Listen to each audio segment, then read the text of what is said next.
Hello kids, welcome to Paul Dreamy Cartoon. Today topic story is The Square Goes Skating.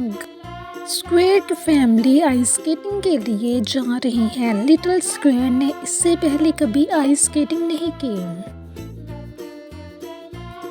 वो वहाँ पे और ज़्यादा वेट नहीं कर सकती थी। वो सोच रही थी कि वो ट्रिक्स लगाएगी और फास्ट सर्कल स्पिन करेगी। यप्पी।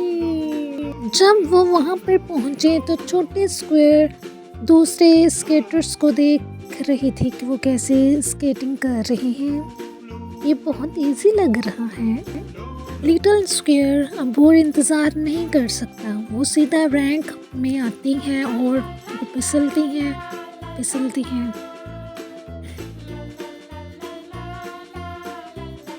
लेकिन मुझे लगता था कि मैं इसमें सही हूँ, उसने कहा।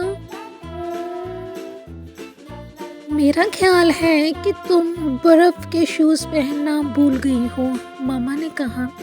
लिटिल स्क्वेयर नीचे देख रहा है और शर्मिंदा है।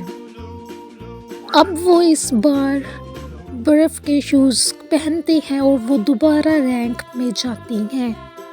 देखो ये इजी है। शी ग्रेन्स, वो रो रही है। If you like this video please subscribe.